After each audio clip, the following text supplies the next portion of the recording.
Hi guys, welcome back to Peter's Academy tutorial. Today I'm going to be considering what pre-leaving certificate exam for physics higher level, and this is a practical exam that's under what physics, and basically is under branch of physics known as mechanics.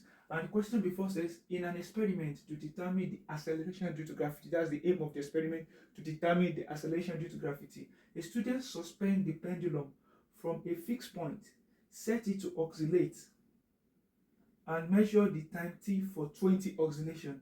This procedure was repeated for different lengths of the pendulum, and the following data were recorded. Now, this experiment was repeated, and this student got this following data.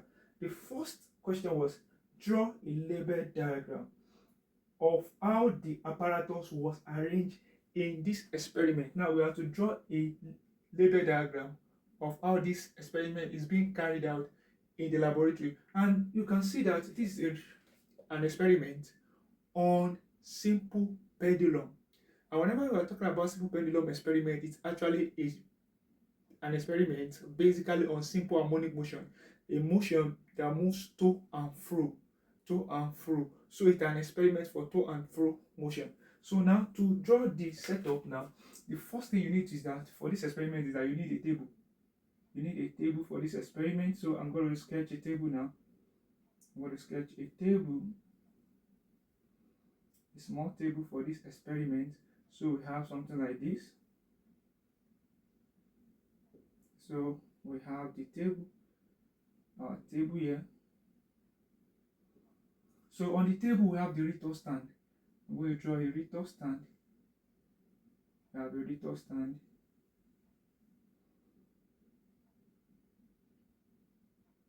A retort stand. So we have our retort stand here. Our retort stand is just to hold the thread at which the pendulum bulb is attached. So we have the retort stand. This is the retort stand, and then we have the clamp here. The retort stand with the clamp. So with the clamp, so we have the thread being attached to this point. The thread is being tied up at that point. So now, and then the pendulum bulb will be attached here with hook. The pendulum bulb will always have hook. So this is the pendulum bulb. Now we have this point here. That's why I actually try and shade it, and then we have this point. It's very, very important. This is fixed point. Where you attach your thread is known as what? Fixed point. Very, very important. So, and when your pendulum bulb is at rest, whenever your pendulum bulb is at rest like this in a vertical position, we call it equilibrium point. Equilibrium point. Vertical position is known as what? Equilibrium point. Where the bulb is at rest, it is known as equilibrium point. Now, at this point, we have the fixed point and we have the equilibrium point, and then this is the length, the distance of the thread, the distance of the thread that the student used to hold the bulb at each particular time. Now we have L, distance L.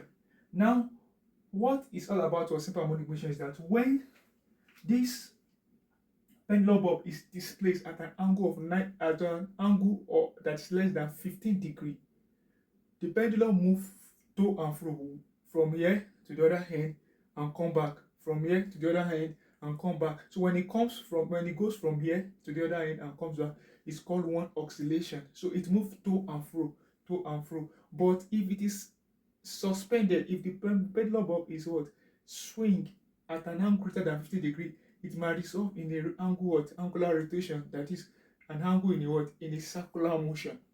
So that's why when the student is carrying out the experiment, one of the precautions is that the bulb must be displaced slightly in such a way that it's less than 15 degrees, so that the motion will follow a to and fro version, not a circular version. So this is what the experiment is all about. Now, when it displaces it actually will come in this direction. So the length of this will change a position like this. We have something like, so we have our bulb around this place. Yeah. And then so the bulb move, that is the movement of to and fro that I'm telling you. So also have, so that's how it's going to be the movement of what it moves here. It moves from here to here to here and then come back. So it's a movement, the movement between, yeah, so that's it. It moves from, this is a toe version, don't forget at this point it's equilibrium point and then it comes back. This is true what toe version. So now this is toe, this is toe and then fro. So it's a movement between to and fro motion. So this is simple pendulum what experiment. So it's known as what simple harmonic what simple harmonic motion experiment. Now normally if you don't want to draw it like this, you can just draw it in another version that we have a fixed point, then we have your thread itself, then you have, you can use dashed line to represent this side, and then dash line to represent this side. So we have this and then this. So from here to here. So this is the fixed point, as I said. This is the equilibrium point. Equilibrium point. This is the equilibrium point. This is the length, and this is the equilibrium point. Another thing that you need to know is that the length at which this is displaced is what we call what? The length at which this is displaced, when you displace this bulb, is called displacement x. Displacement x. So, and the maximum displacement is known as what? Amplitude. So, although the maximum displacement at this place x is going to be a, it's called amplitude, but the displacement itself is x. But when the x is at maximum, we call it amplitude. These are the terminologies you need to know. And then when the what? When the bulb moves to and fro, that is one oscillations. And the number of oscillation per second is known as period. Number of oscillation per second is known as what? Period. So and that's what we're going to be doing in this experiment. As the thing is moving to and fro, we are counting the what? We are checking our time. So for 20 oscillation, how many time does it take to what? To actually count for 20 oscillation? And that's all about this experiment.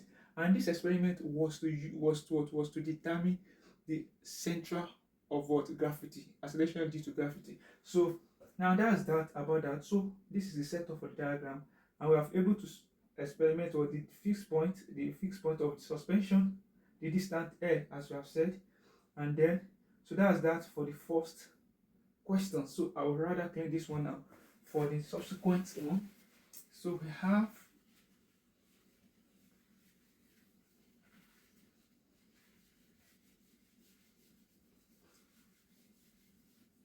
so the next one is, why did the student measure time for 20 oscillation rather than time for one oscillation? Why does the student have to measure time for 20 oscillation? One like for instance, why does the student have to take measurement of time for 20 oscillation and not one oscillation? It's because to ensure that the result of the timing is accurate, because the higher timing that we have, the more accurate your result will be. To avoid random error, that's the first step in a simple system. To avoid random error when taking readings of time, and to avoid any zero error in time reading, it's also very, very important. So taking more than one oscillations ensure that your time is more accurate, ensure the accuracy of the result. So that's why it's very, very important to take more than one oscillations, and in fact, during the first oscillation, the bulb might take its time to actually get to and fro motion. So to avoid those errors and air resistance, you have to ensure that the oscillation is more than one, and then it actually give you a reliable result. And then that's about, to avoid random error, to avoid zero error of time as well, and so on and so forth. So that's the 2 points whereby you actually use 20 oscillation instead of one oscillation. Now use the data to draw a suitable graph to calculate the acceleration due to gravity. This is where the work lies. How do we use this data to calculate the what? The acceleration due to gravity. Now you know that the experiment is to determine the what? Acceleration due to gravity. That is the acceleration due to gravity that is acting on the pendulum bulb. Because as you are showing the what? As you are displaying the pendulum bulb, there's what we call acceleration due to gravity. That wanted to keep the body from. They wanted to keep the body at rest. You know, the rest point is the equilibrium point where the bulb is at rest. So, and the aim of the experiment is to determine that what the gravity that's acting upon the bulb, and the relationship between the period and the center of gravity is actually determined to be what? T equal to 2 pi root what?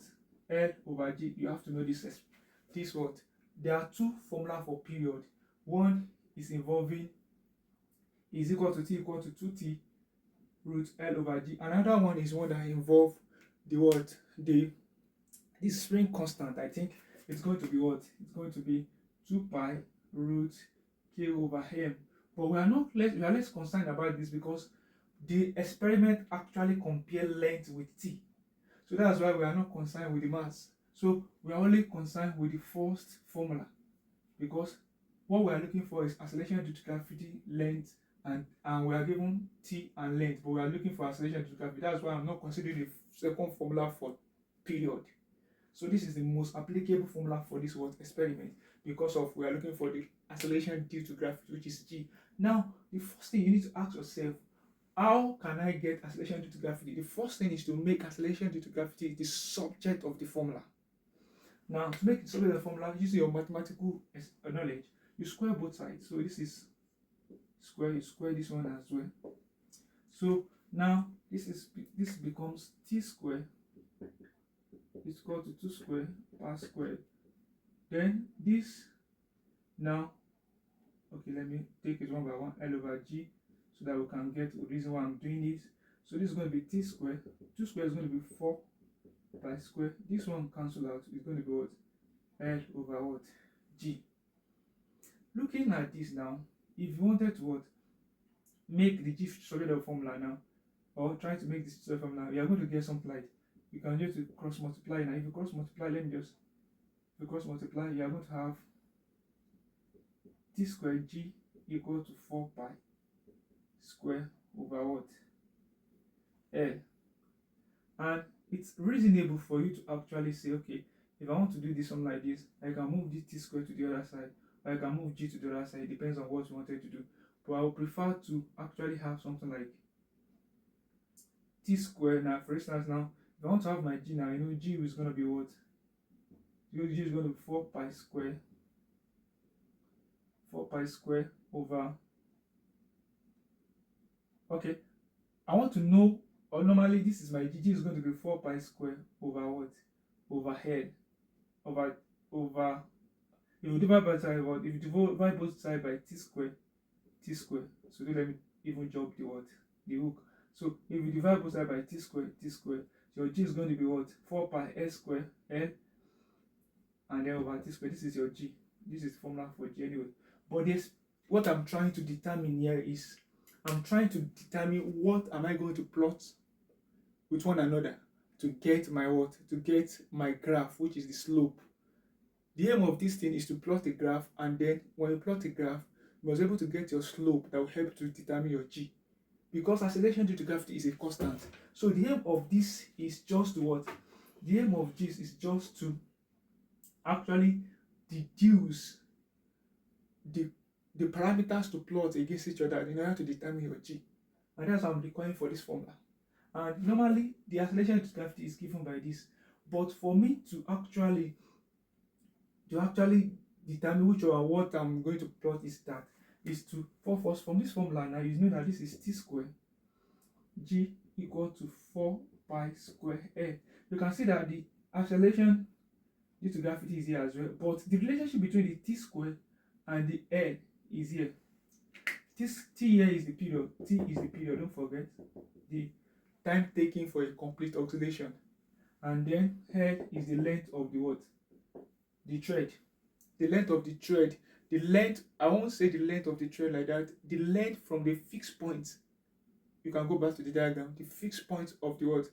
Of the thread to the equilibrium position. That's what we call L. If you go and check the diagram that I drew earlier for you, so that's what we call length L. So the aim here is to actually what? Plot the period t square against what? Against L. Why is it important to plot t square against L? Because when you plot t square against L, what this is what you're going to have. T square against L will give you something like 4 pi square over G. What I do is that I transfer L to one this, and then I transfer G to this. So this will become t square over L, and then 4 pi square over G. So what I'm going to get if I plot this is that I'm going to plot t square against L now. That's what it means. So it means that I'm going to make, please follow, it means that I'm trying to make, if I plot this one, it means I'm trying to make t square over L, everything equal to what? Slope. Because this is going to be my constant. Because now t square over L, that will be my slope. That is vertical over what? Horizontal, that will be my slope. And my slope will be everything here. Everything here. So meaning that my slope that I get from this graph, which is L equal to t square over L, will be equal to 4 pi square over what? G. And if I get my value for slope, I can actually substitute here and then get my what? My value for G. Don't forget, we have to determine the value of G. So the first thing we are going to do now is to plot a graph of t square against L, so that we can get our slope, and from there we can determine our G. That's the aim of the experiment. So having done this now, how do we get our slope M? Meaning that we need the value of t square and we need the value of what? L. So the aim now is to now get t square and L from this experiment. So I'll quickly clean this now. So now we are to plot now to get our what? G. Now we are plotting graph t square against what? Against L. And to get this value, we come back to our table here given, our data given to us. So we are going to draw a line now. So we have the entry here, the entry point, which is, let me give a space. We have the L first. We have the L, entry L. I have the entry. I'll have to give another entry for L because I'm going to convert this to meter, because to get the accuracy you must convert millimeter to meter. So I'm going to have another one. Let me see. Let's see as much as we can have here. So now the first thing is to have your L in millimeter, your L in millimeter, and the second one is to have your L in meter. To have your L in meter, you are going to divide by 1000. So don't forget. So L divided by 1000. You can put it here so that it can help you. L divided by 1000. So we have it in meter. The next one is the T in seconds. Now, to get your oscillation, is very, very important to get your oscillation. The oscillation is 20 oscillation, but to get the time taken for a complete oscillation, which is period. The time taken for a complete oscillation is period. So to get it is going to be what? T equal to capital letter T equal to T over 20. So I'm going to clean this so you can have a little bit of space. So it's going to be what? Capital letter T is going to be T over 20, which is also in seconds.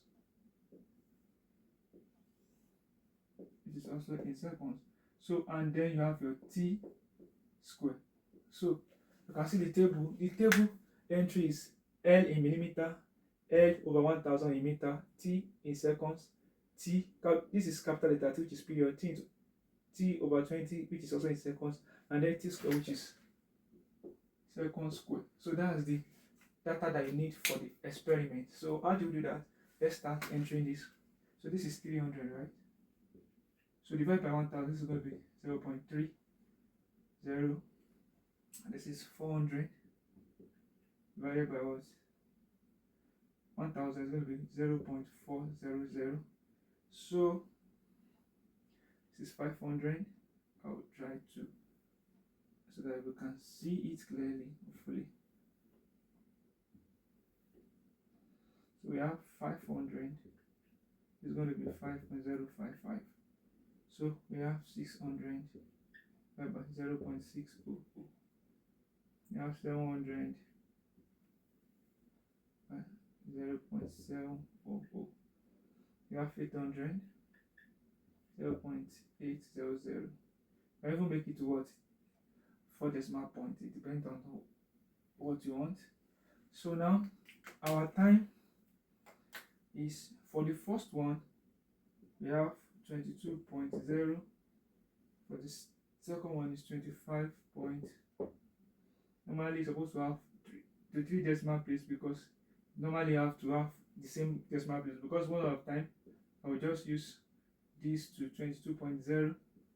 so this is 25.40. Then this one is 28.40. Just trying to repeat this one. 31.10, 33.60, and then 35.90. So now we've successfully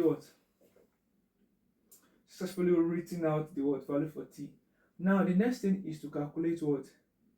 The period. Don't forget, the period is time over 20 oscillations. So it will be 22 over 20. You count to t over 20. When you do that, I have my laptop here for calculator. So when you do that, what do you have to save my time? 1, 2, 3, 4. So I'm going to be having what? The first one is 22 divided by 20 oscillations. So what do I have? I have 1.11. So that's how you do it. 1.1100. So you square this. When you square the result, what do you get? 1.210. So then the next one is 25.40 divided by 20. Don't forget, divided by 20, what do you have? We have 1.27. 1.2700. You can put this one to 4 decimal place, because then you squared it. When you square the answer, what do you get? 1.6129. So the next one is 28.40 divided by 20. So I have 1.4200. Then don't forget to square it for your period. It's going to be 2 point, your period square, 164. Then the next one is 31.10 divided by 20, and then you square it. So I think I've jumped the process anyway. So this is 2.4180. Let me take the square root back. The square root of this should be, 1.55. So that I'll get this 1.5550. So now the next one is 33.36, 33.60 divided by 20. 1.6800. Then you squared it, what you get? 2.8224. Then the last one here is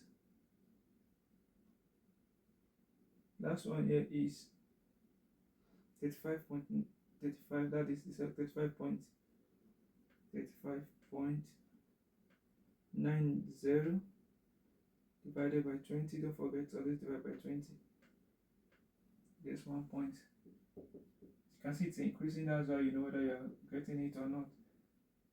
right? Then you squared it, so we have 3.222. Successfully done this one, 0. So that's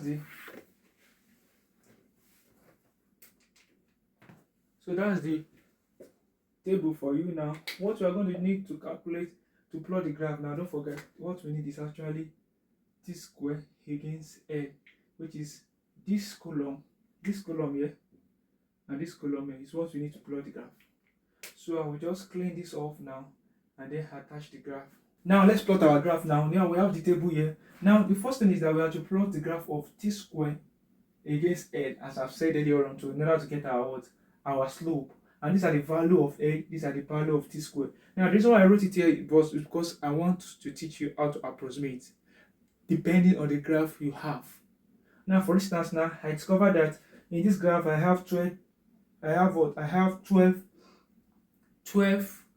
5 centimeter boxes here. I have 12 1 centimeter box along the vertical. I have 12 1 centimeter box. So that means that it is from here to here is 1 centimeter. This is small, but this small box is 1 centimeter, and I have 12 along the vertical. I have 8 along the horizontal. So based on the graph now, I must actually approximate my value based on this graph that I'm having, because if you don't approximate your value based on this graph, you might probably miss out the proper way of actually getting your slope, because the secret of plotting graph lies in the scales you choose for your values. So getting a proper scale for your values and knowing what to approximate your values to will help you to get an accurate value for your slope, and it will help you to maximize your mark for the slope. And that's what I'm saying. I have 12 here, I have 8 here, 1 centimeter boxes.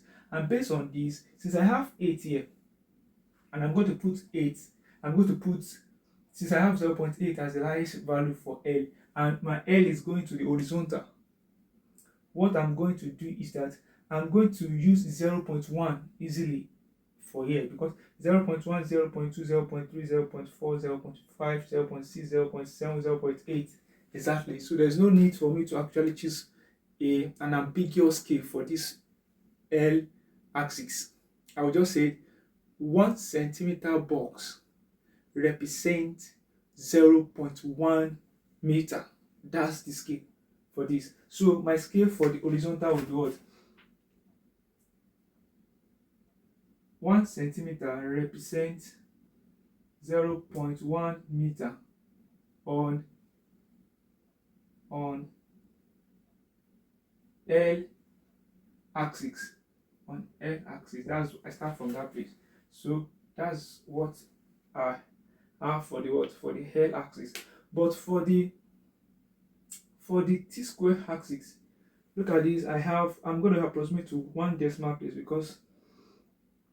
because I'm going to use using 1 decimal place, just like I use 1 decimal place here, because I don't want to make things ambiguous for myself. So I'm going to approximate, because this value here is up to 3. If I say I should use 0.5, I won't be able to get to this point, because 0.5 will actually be, if I use 0.5 for this, it's very, very small. But if I use 0.5 from here to here, it will not even get to this point. It will going to get to 3. So that's why I'm going to be using 0.4. So I will be using for here to here 0.4.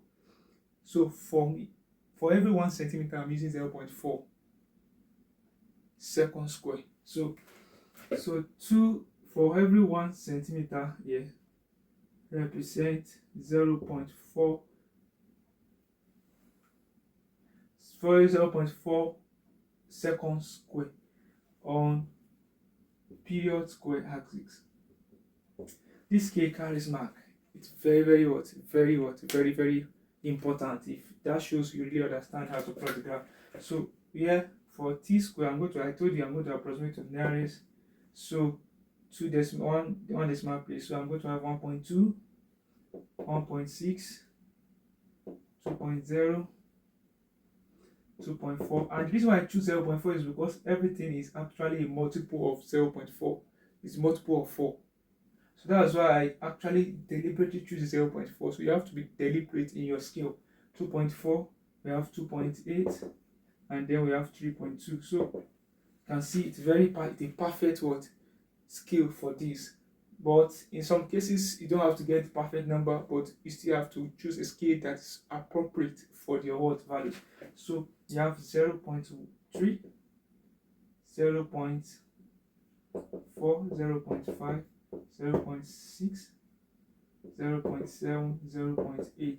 So with this now, I can answer, okay, I have my t square here, which I'm going to be given what? This is going to be, this is going to be 0.4, this is going to be 0.8, as I said earlier on.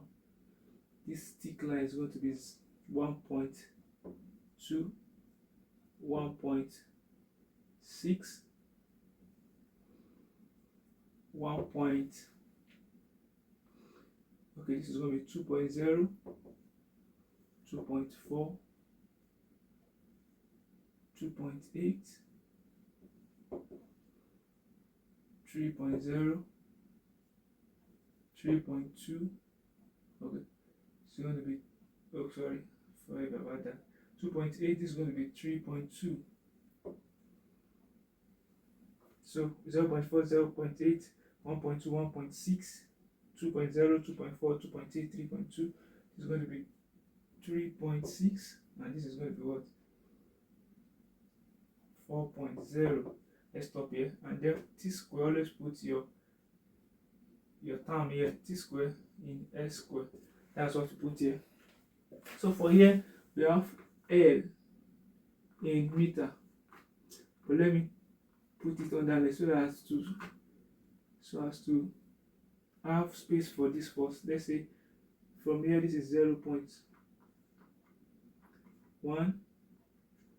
0.2, very push I will do this for 0.3, 0.4, 0.5, 0.6, 0.7, 0.8. You can see, as I say, very important to do that. So you put your air, don't forget, in meter here. Hopefully you see that. So this is our what graph. Now let's fix the value. So how to fix the value is that we check 1.2 now. I said it's a very perfect graph because you have the number at the exact point. 1.2 to 1.2 against 0.3. So 1.2 against 0.3, 1.2 against 0.3, 1.2 against 0.3. So this is the meeting point. So I'm going to be using star here so that you can see clearly. So 1.2, at this point I have my value 1.2 against 0.3. So 1.6 is here against 0.4, 1.6, this is 1.6 on the vertical against 0.4. I'm going to have what? X value here against 0.4. You can see I use X. Now the next one is 2. Very easy graph to plot depending on your scale. 2.0 against 5. 2.0 against 5 is 0.5. This is 2.0 against 0.5. So we have this. So your scale makes life easy for you if you choose the right scale. So 2.4 against 0.6, 2.4 against 0.6, 0.6 against 2.4. This is 2.4. So we have 0.7 now, 0.7 against 2.8. 2.8 is here, and then I have 0.7 to be here. So 2.8 is 0.7. You can see, and then 0.8 against 3.2. 3.2 here, 0.8. Perfect. I love this. You can see you have a straight line graph. So what I'm going to do is that I'm going to use my stick here to draw a line. Don't mind me, this is what I have as my ruler. It's going to be crazy sometimes. So it's better you have your intercept. So you draw your straight line to cut the intercept. So have this. So you can see it takes all the what value. So it's going to be crazy. Don't mind this line of mine because I don't have proper ruler. Promise you to get proper one next time. So I'm managing this one.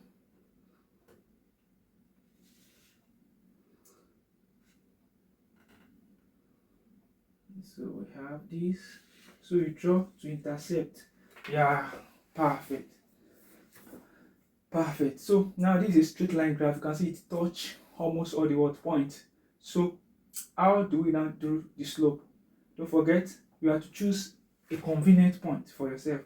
But what is the convenient point for me here? I would rather choose this point and this point here because I don't have much what. So I don't have, my ruler is kind of what funny, so I'm gonna choose a more convenient point for myself, and then make your slope to be very big if possible, because the bigger it is, the better your answer anyway, the better your answers.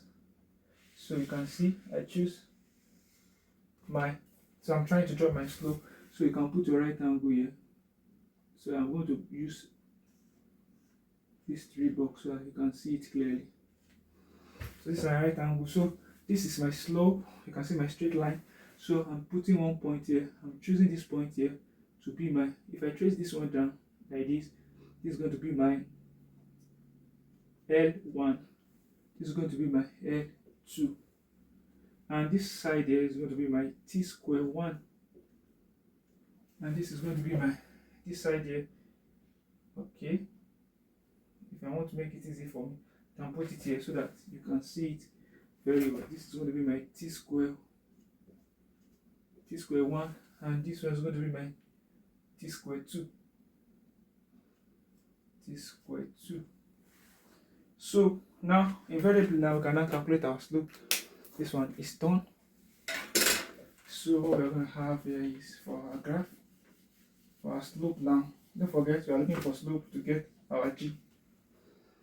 So slope now will be change in T square over L, which is equal to T square 2 1 minus T1 square, T2 square minus T1 square equal to L2 minus L1. So that's our slope. So what's the value of what our T2 square? T2 square is 3.2 minus 0.8 divided by, my L2 is L1 is 0.2, my L2 is 0.8. 0.8 minus 0.3. This you can trace this is 0.2. This L2 is 0.8. This L1 is 0.2. You can trace it down. You can see. So 0.8 minus 0.2, 0.8 minus 0.2. So with this now I'm going to have my slope to be what? So I can use my calculator here. Use my laptop for calculator. 2, 3, 4. So we have 3.2, right? 3.2 minus 0.8.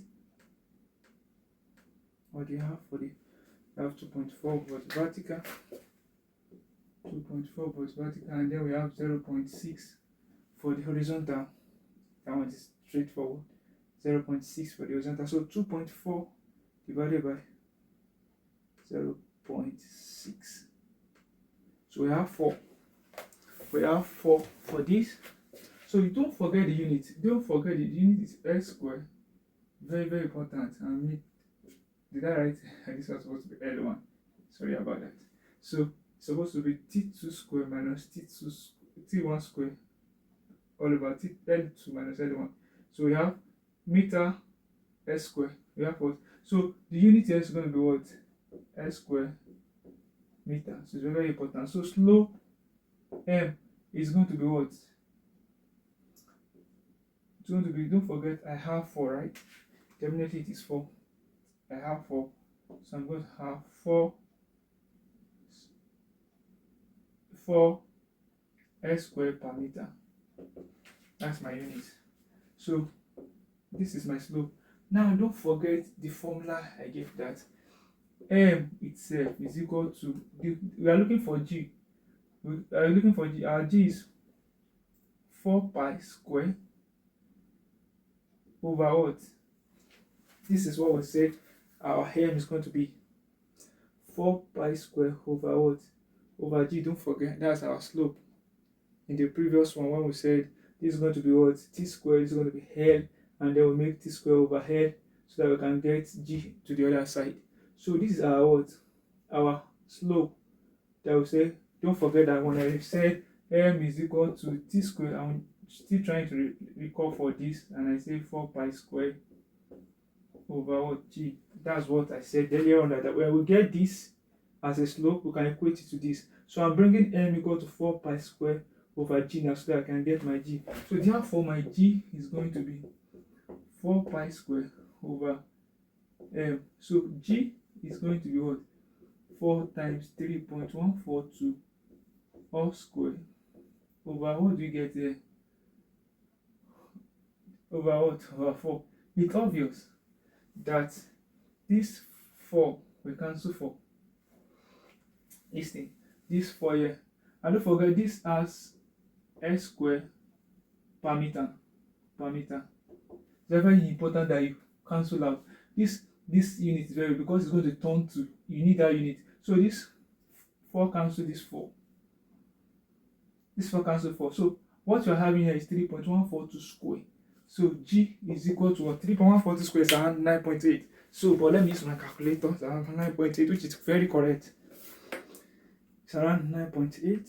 So 3.142 square. I just want to confirm. You see, 9.8.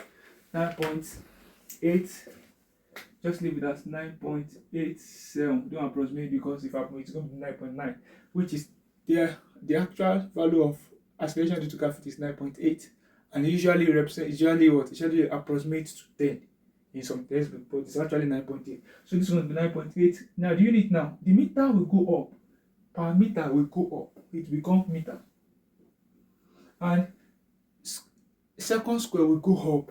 Second square is S square. So when it comes up, it's going to be per square. So per square, which is x to the power minus 2. So meter per second square, which is very, very correct. The unit is correct, the value is correct. You have to be sure that you get the value right. 9.87 meter square. You can see our value is correct, our unit is correct. So this brought us to the end of today's class. We have successfully drawn the graph. We have successfully determined the value of what? Acceleration due to gravity, and we have successfully drawn the experiment setup for the practical. And then you can see this question can be as simple as this if you follow the right method. Remember to subscribe to this YouTube channel and see our update on this channel. Thank you for watching again. See you next time.